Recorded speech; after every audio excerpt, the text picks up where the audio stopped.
ஒவ்வொரு திருக்குறளையும் அதன் பொருளையும் கூறுவதுடன் அந்த திருக்குறளின் பொருளோடு தொடர்புடைய ஒரு இனிய தமிழ் திரைப்பட பாடல் வரிகளோடு அந்த திருக்குறளின் பொருளை இணைத்து விளக்கங்கள் கூறி அத்திருக்குறளின் பொருளை மேலும் விளங்கச் செய்து அந்த திருக்குறளின் சீரிய கருத்தினை இந்த பிரபஞ்சம் முழுவதிலும் உள்ள மக்களினுடைய நிகழ்கால வாழ்வியல் முறைகளோடு இணைக்கின்ற ஒரு முயற்சி தான் இந்த கருத்தாக்கத்தினுடைய நோக்கம். அந்த முயற்சியிலே இன்று நாம் எடுத்துக்கொள்ளும் திருக்குறள் எண் 394. பொருட்பாலிலே அரசியலிலே கல்வி என்கின்ற அதிகாரத்திலே அமைய பெற்றுள்ள அந்த திருக்குறள், ஓப்ப தலைக்கூடி உள்ள பிரிதல் அனைத்தே புலவர் தொழில். ஓப்ப தலைக்கூடி உள்ள பிரிதல் அனைத்தே புலவர் தொழில். அதாவது தன்னுடன் கூடுபவருடன் அவர்தம் மனம் மகிழும்படியாக பேசி பழகி, அவ்வாறு கூடி பேசி பழகி பிரிகின்ற போது மீண்டும் இவரை எப்பொழுது சந்தித்து பேசி பழகுவோம் என ஏங்க வைப்பதும் கற்றறிந்தோரின் புலமையின் பெருமையாகும் என்பது இந்த திருக்குறளின் அற்புதமான கருத்தாகும். பயனுள்ள இனிமை நிறைந்த பேச்சை பேசி மீண்டும் கூடி பேசுகின்ற போது அத்தகைய பேச்சினை திரும்பவும் கேட்க தூண்டுகின்ற வண்ணம் பேசி செல்வதுதான் கற்றறிந்தோரின் புலமையின் பெருமையாகும் என்கின்ற இந்த திருக்குறளின் அற்புதமான கருத்தோடு தொடர்புடைய இனிமையானதொரு தமிழ் திரைப்பட பாடல் வரிகளை நாம் தேடுகின்ற பொழுது கவிஞர் பஞ்சு அருணாச்சலம் இயற்றி வழங்கியிருக்கிற ஒரு சிறப்புமிக்க பாடல் வரிகள் நம் நினைவுக்கு வருகிறது.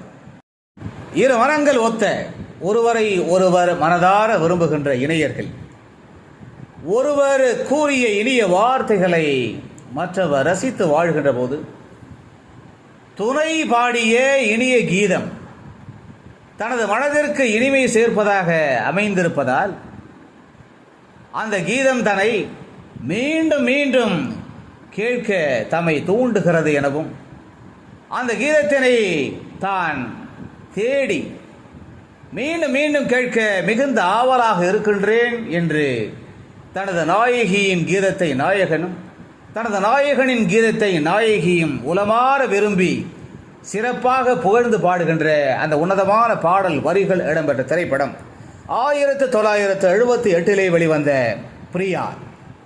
பஞ்சு அருணாச்சலத்தின் அந்த அருமையான வரிகளுக்கு இளையராஜா இனிமையாக இசை அமைக்க எஸ் ஜானகியுடன் KJ ஜேசுதாஸ் மிக சிறப்பாக பாடுகின்ற அந்த புகழ்மிக்க பாடல் வரிகள் இதோ என் குரலில் உங்களுக்காக.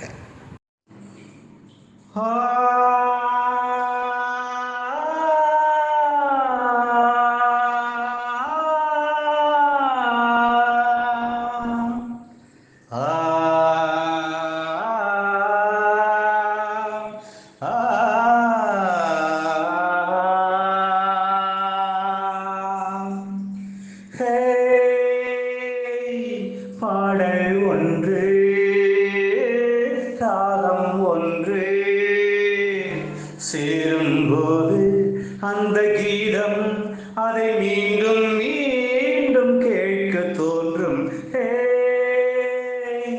பாடல் ஒன்று ராகம் ஒன்று